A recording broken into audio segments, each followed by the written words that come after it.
Okay, so right now in Washington, D.C., there's this really high stakes economic game playing out.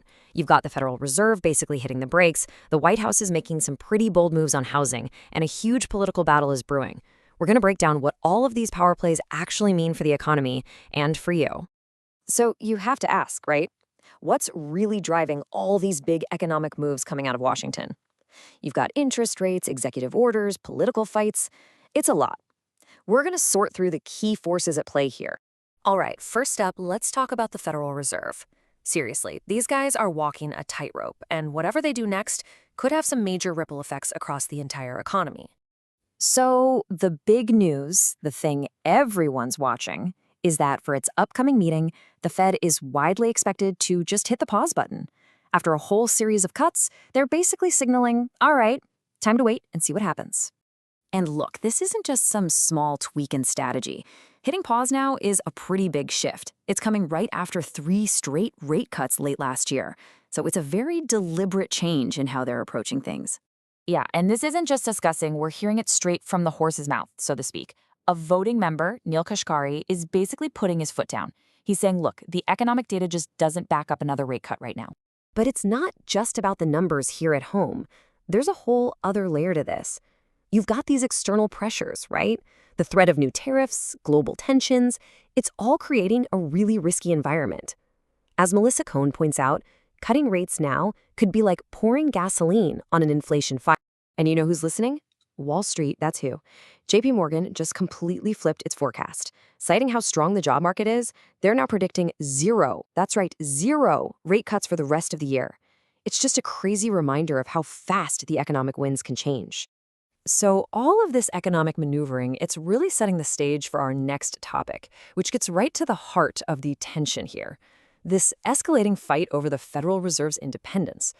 And at the center of that whole battle is one massive question. Chair Jerome Powell's term is up in May. So who is going to lead the most powerful central bank in the world? And get this, we might not have to wait very long for an answer. An announcement is apparently expected as soon as next week. The list of candidates has reportedly been narrowed down to just 4 people. The stakes here are just incredibly high. You've got this real tug-of-war happening. On one side, you have all this political pressure, like a DOJ investigation into the current chair, and on the other side, you've got this institutional defense, with international bankers and Fed officials trying to push back. And listen, people inside the Fed are sounding the alarm. Austin Goolsbee from the Chicago Fed isn't mincing words. He's warning that this isn't just some political game. If you undermine the Fed's independence, you could see inflation come roaring back. Okay, so let's bring all this high-level talk about the Fed and politics down to earth, to something that affects pretty much everyone, right where they live, the housing affordability crisis. So what's Washington doing about it? Well, they're rolling out 2 big new plans. First, a presidential executive order that goes after large corporate homebuyers, and second, a new bill from the House that's trying to cut costs. But here's the million-dollar question. Are these new policies actually going to fix anything? Let's dive in and see what the experts are saying. So get this. A report from Oxford Economics took a look at who actually owns single-family homes in the U.S. And the results are, well, they're kind of shocking. Those big institutional investors, the ones being targeted by the president's ban, they own just 1% of all single-family homes. 1%. So if they own such a tiny fraction of homes, it leads to a pretty straightforward conclusion from the economist who ran the numbers. A ban might sound good, but its actual impact would be, well, limited. Okay, to really get why experts are skeptical, you just need to understand a super basic concept in housing policy. It really boils down to 2 sides. You have demand-side policies, things that help people buy the houses that are already there. And then you have supply-side policies, things that get more new houses built. And that brings us to the core of the critique. The experts are basically saying the government is trying to solve a demand problem when the real issue is supply. There just aren't enough homes to go around for everybody who wants one.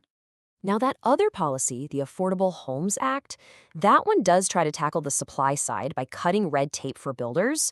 It actually passed the House with support from both parties, but it's not a done deal yet. Its fate is now in the hands of the Senate. Okay, let's pull back for a second and look at the bigger picture here. What we're seeing is a pattern of these pressure points and a whole lot of unanswered questions all across Washington's economic landscape. And if you think the drama stops with the Fed and housing, think again. Other key agencies are right in the middle of their own fights. The Consumer Financial Protection Bureau, for example, is literally battling for its existence, while at the same time it's rolling back some protections for consumers. It's messy. So, to wrap this all up, here are the things you'll want to keep a close eye on. The Fed chair nomination is huge. The fate of that housing bill in the Senate is another. Then there's the whole future of the CFPB, and even a Supreme Court case that could shake things up at the Fed. These are all major battles with really far-reaching consequences. Which really leaves us with the big looming question, doesn't it? With all these powerful forces, political pressure, institutional independence, urgent economic problems, all headed for a collision course, is the U.S. economy sailing towards stability, or are we headed for a really big storm?